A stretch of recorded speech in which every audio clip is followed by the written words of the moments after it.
Okay, welcome to the Entrepreneurship and New Ventures course. My name is Mike Stoll.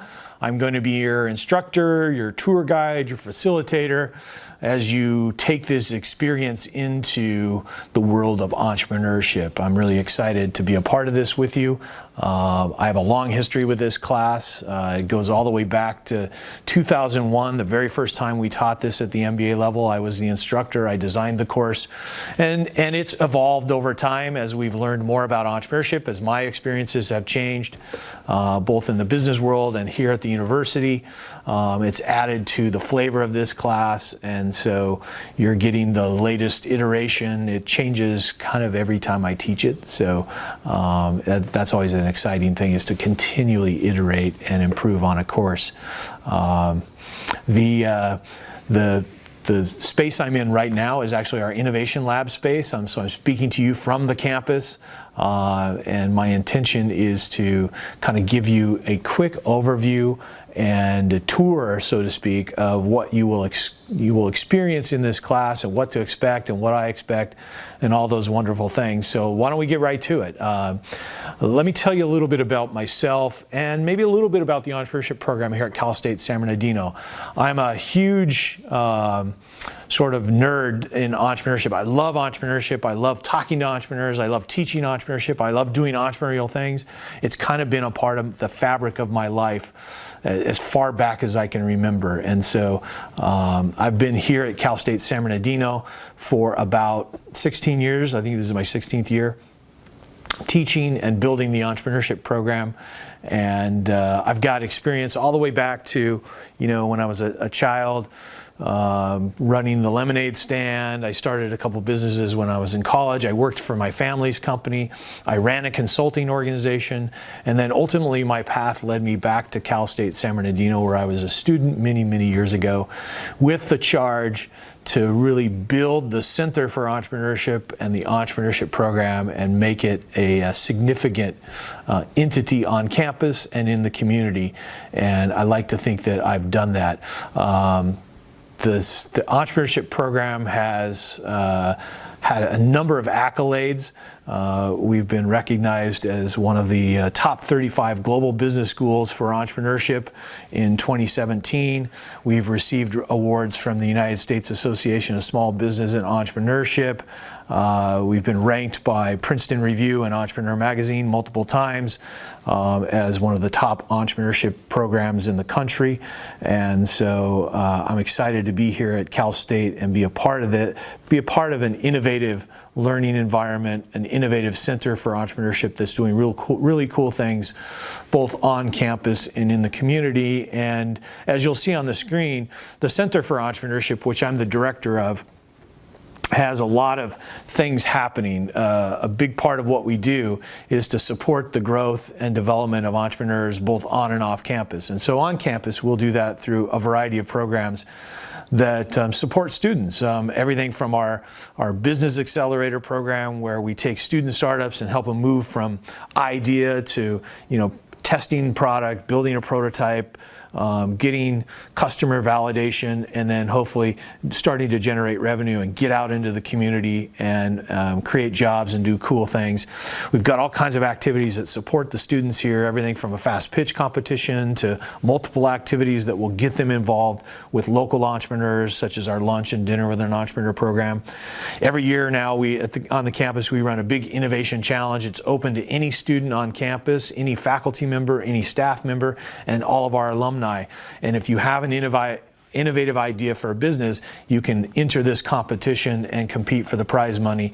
In this year, it will be $20,000 in prize money, and we do that in the spring of every year. So you should look into it.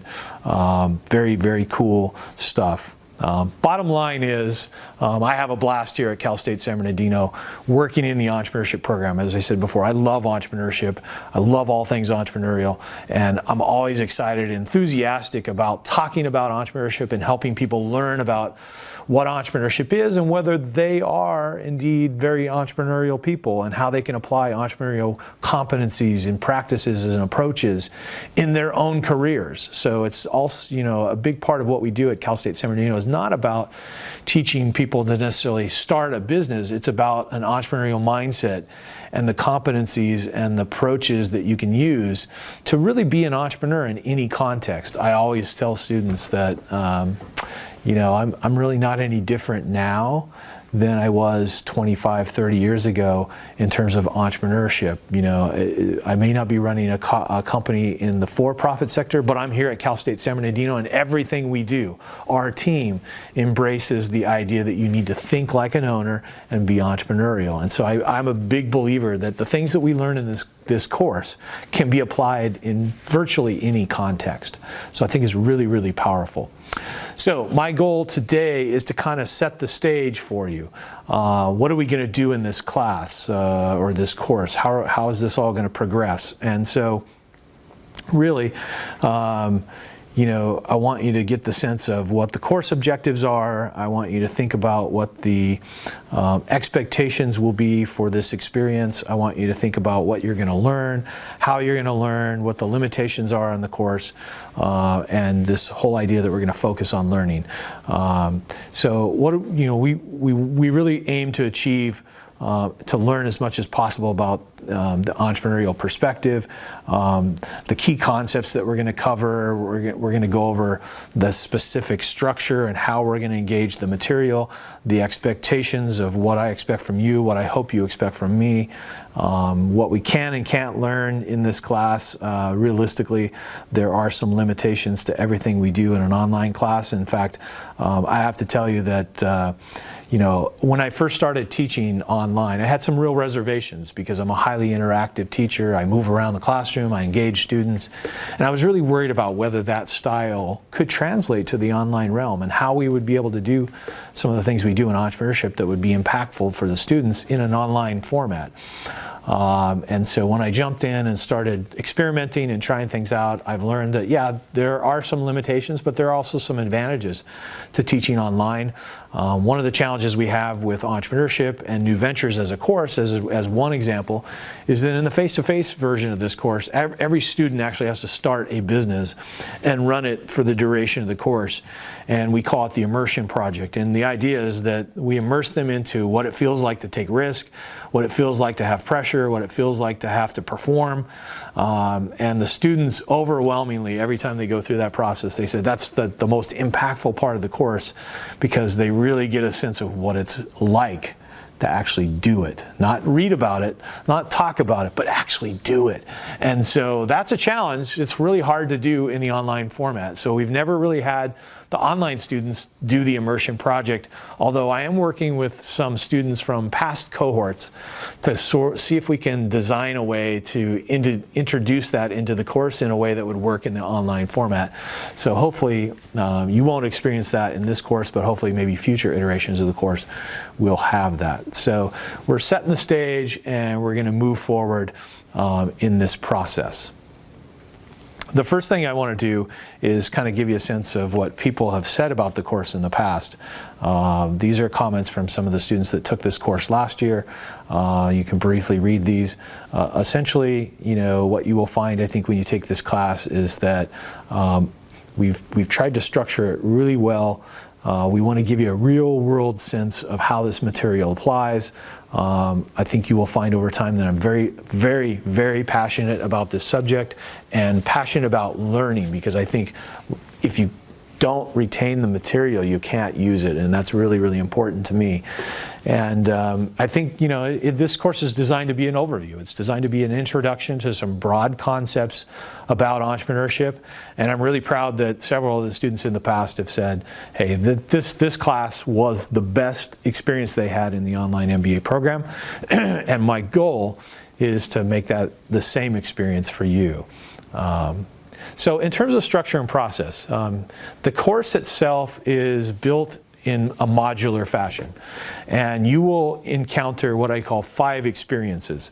Each experience will cover a topic area that is of importance to you and learning about what entrepreneurship is and what it isn't. And so each of the experiences will have an introduction, It'll have readings and video material. There'll be a discussion component where we, and I say we because it's you and me, will be discussing key aspects of what we've encountered in the materials. And then you'll document at the end of each experience all of the learning takeaways you had, the things that you thought were most important to you that you want to remember. And so every experience will be constructed this way. You'll get an introduction video from me that kind of sets the stage, kind of tells a little bit of the story of what we're going to be covering and why we're covering it. And then you'll delve into the readings and you'll watch videos, and then you'll come together after you've done that and start engaging in discussion. And obviously those discussions can be both synchronous and asynchronous, depending on when you guys are online. My pledge is that I always participate in every discussion, and my goal is to reply to every post. Every substantive post I will try to reply to and be a part of the discussion. I think of myself as a facilitator. I'm always excited because in every course I teach, I learn something new. And so I want you to come at this to where you're going to engage, you're going to bring some cool stuff to the table, you're going to interpret the materials, and you're going to help us all learn. And so we're all a part of this process. So each of the experiences will be constructed that way, and since this is a 5-week class essentially, we're going to engage in 5 experiences. Throughout the course, you're going to have some deliverables in addition to what you do in each of the experiences. And that really ends up being 4 major projects. One is the Entrepreneurial Discovery Project.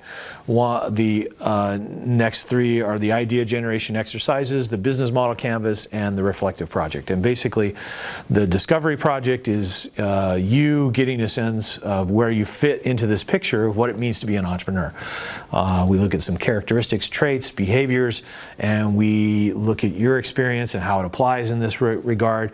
And so most of the time, the students, I think, find a lot of value in this assignment because it forces them to kind of reflect on who they are and whether they really fit this profile of what we call an entrepreneur or somebody who's entrepreneurial. The idea generation exercises are just that. We go through some processes to help you generate ideas for potential businesses. Now, these can be startup businesses, these could be social enterprises, these could be new lines of business within the organization you currently work in. So it's very broad. The idea is to get you thinking about ideas, tap into that inherent creativity that we all have.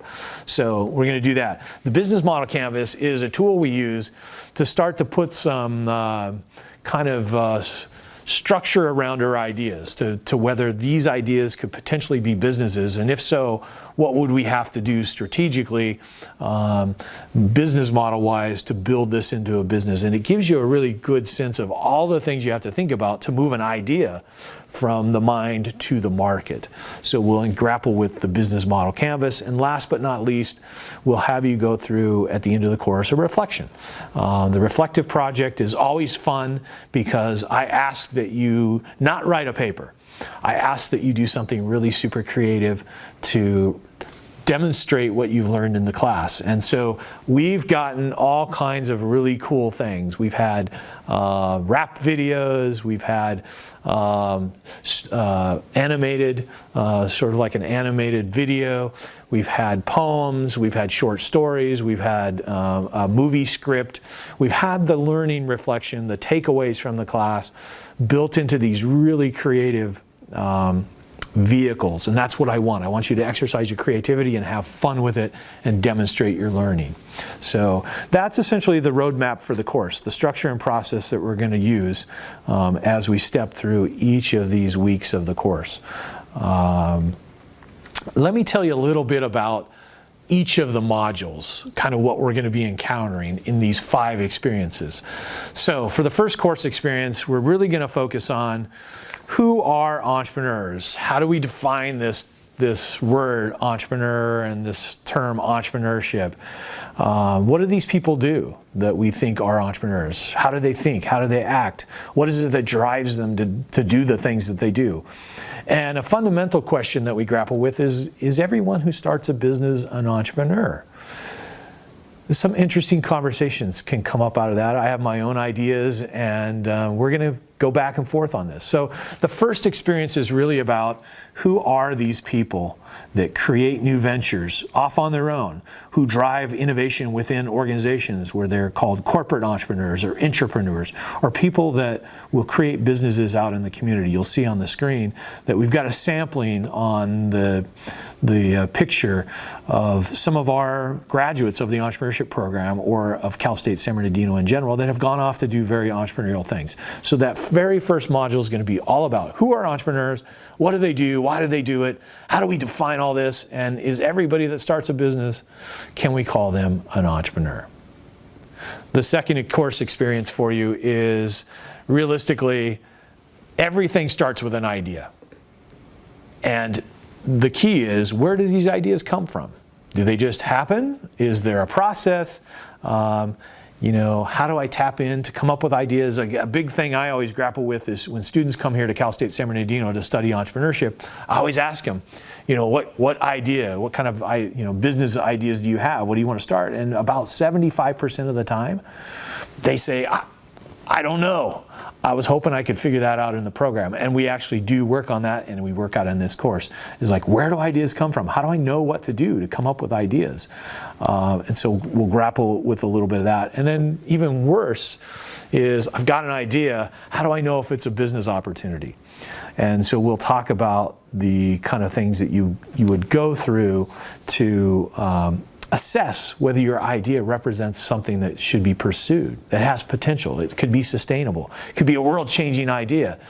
You don't know unless you have some kind of a framework to evaluate those ideas, and we're gonna expose you to that in this course.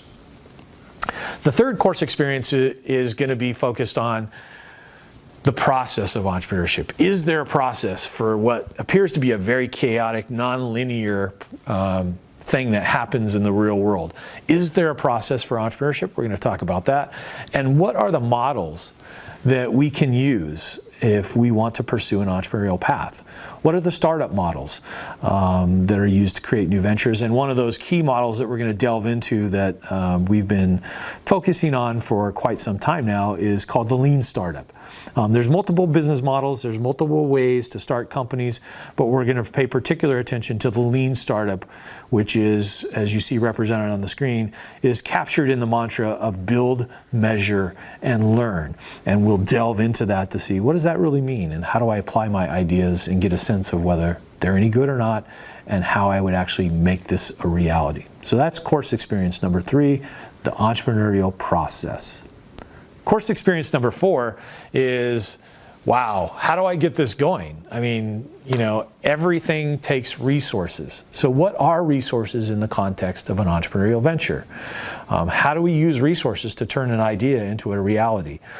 And perhaps most intriguing is, how do entrepreneurs view this concept of resources? What do resources mean to entrepreneurs? And I've got lots of cool stories to tell you as I introduce that module about the very creative things I've seen entrepreneurs do to take an idea and move it into the marketplace and achieve success. So course experience number 4, all about the resources necessary to move an idea into the reality of a business. And last but not least, course experience number 5, we talk about, is there an endpoint for a business? Should there be an endpoint for a business? So as an entrepreneur, should you be thinking about exiting the company? From the very get-go, should you be thinking about there could be an endpoint? And so we'll look at this question of whether companies should have an exit strategy, and if they should, what kind of approaches are most common to craft an exit strategy, and either at some point in time the business changes hands, it's sold, it's acquired by somebody, it goes public. Whatever the mechanism is, we're going to look at each of those things and whether how they work, when they're deployed. And again, back to the fundamental question, should a business have an exit strategy to start with, or should it just be something that happens when it happens? So that's something to think about, but we'll grapple with that as we get to the end of the course in Experience 5. So now we're going to shift gears and talk a little bit about expectations. I mentioned a little bit early on that this course is online, and so most of our entrepreneurship courses are highly experiential, they're hands-on, and that doesn't always translate real well into the online domain. But we do the best we can to give you an experiential process. Part of that is I'm highly present in the class. I've heard some students say, that they take online courses and it's like they never met the instructor. It's like the instructor just threw the materials online and they were kind of there to fend for themselves. I'm sure you've had that experience. I'm in the class and you'll have ample opportunity to interact with me every step of the way. And in fact, during the course, I also have what I call open office hours at least twice a week, where you can come in a synchronous way. You can come in and interact with me via Zoom, and we can have discussions, and I can clarify questions, and we can go off topic. And that was a very popular part of my course the last time I taught it. I had, on average, I usually had about 10 to 12 students each time that joined the online office hours because they had questions, they wanted to chat with me about a subject area, or they had an idea for a business and offline they wanted to get my input on it. So I try and inject some of that experiential component into the structure of this class. But again, it is a limitation. There's going to be some things that we just can't do online, but I try and make up for it in other ways. The class is obviously 5 weeks, so it's fast-paced. Things are going to be moving quickly, and I ask that you think like an owner. That's my mantra, think like an owner. And you engage, you bring the best you can, you work hard, you have fun, you be creative, and you take charge of your learning. You actively focus on learning and take charge of it. And if you're not sure about something, you reach out to me, you engage with me, you engage with your classmates, and you get it clarified, because I want you to walk out of here knowing as much as you can about entrepreneurship. So it's going to be fast-paced. Anything in 5 weeks, fast-paced. We're covering 10 weeks of material in 5 weeks. So it's going to go zip, zap, zoom. It's going to go by quickly. But I think you're going to have fun. If the experience of prior cohorts going through this course is any indication, you're going to have fun. And even though it's fast, you're going to enjoy it. I want to say right up front that my intention in this class is not to turn you into an entrepreneur. It's to help you understand what it means to be an entrepreneur, what entrepreneurship is and what it isn't. And so the course isn't designed in 5 weeks to turn you into an entrepreneur. However, that said, I will tell you that in a lot of cases, this class sort of reaches a person's inner entrepreneur. It turns them on. It gets them excited. I've had a number of students that have said, I feel like this was a calling for me, like you've hit something and turned something on in me, and I want to pursue this. I want to take more classes, or I want to start a business now, or I want to do more entrepreneurial things in my career. So if that's the outcome, that's the result for you, I'm excited by that. If it's not, that's okay. I want you to just understand entrepreneurship. There may be students in this course that are taking it just because it's an elective and I got to get an elective, and I hope that I can get you excited about entrepreneurship in some meaningful way, to where you can find some way to apply this. Even if you don't want to become an entrepreneur, that you can find some way to use this material. So from a course perspective, these are kind of the expectations and the limitations. I'm your tour guide. I'm your facilitator. I want you to bring something to this class. I want you to leave your mark on this class. I want us to learn from each other. I want us to contribute. I want you to be a contributor. I'm going to contribute. We're all going to make this a great experience. Let's bring our collective intelligence and our collective enthusiasm to bear on this class and make it a great experience for each other. And I will give you as much as I can to make that a reality. And if you need more from me, you tell me that, because I'll bring it even stronger. So I'm excited about working with you in this class. And I want to talk about learning. I'm a big believer that we have to learn. That just taking a class doesn't mean you learn something. You checked the box, you completed a course, but what did you really learn? And how can you use it in your life? So I focus on what I call learning takeaways. Every experience 1 through 5, you are going to be required to do learning takeaways. Here's the key. If we have lots of sensory information, it comes in and it's so much that we can't retain all of it. We want to move the important stuff into our long-term memory so we can get it later. And as you see on the screen, this is kind of a little chart of how sensory input comes in, how we manage it. If it's not in some way rehearsed, or what we would call repetition, it doesn't encode itself into our long-term memory. So what we do is we encounter material in each experience, we discuss the materials, you have a chance to go back and replay my introduction to each of the experiences. If you want to revisit, you can self-pace this, you can reread things, you can rewatch videos, you can do all that stuff, you participate in the discussions, and then at the end you say, you know what was the most important 3 to 5 things I learned in this experience? And then you document that. And you keep a track of that because that's your learning in the course. That's the stuff that you want to go into long-term memory. So by documenting this, this is a form of rehearsal. It's a form of repetition that helps us encode concepts into our long-term memory. You keep track of those because at the end, remember, you're going to do a reflective project. Another chance at rehearsal and repetition and remembering the things that you think are important. If you can't remember it, you can't use it. It's that simple. So we focus on learning in this class and learning takeaways. As far as a learning platform, you're going to probably think, I'm going to be using Blackboard. You're not. I don't like Blackboard. A lot of students I work with don't like Blackboard. So for several years, I've been using a platform called Schoology.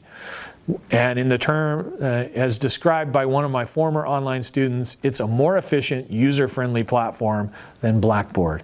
You see a screenshot there. It's very well structured, it's colorful, it's easy to use, it's intuitive. There really is no training. I didn't need any training to start using it as an instructor. It was so straightforward.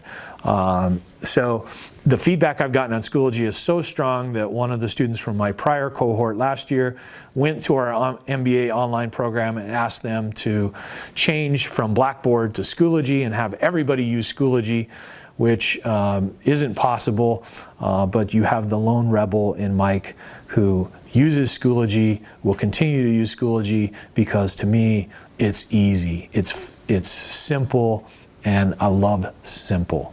I hate it when things are too complicated. So the learning platform will be Schoology, and you will receive a link to this Schoology.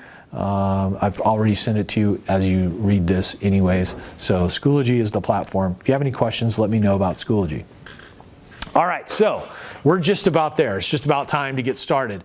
What are the next steps? Well, the next steps for you at this point are to really fully review the syllabus.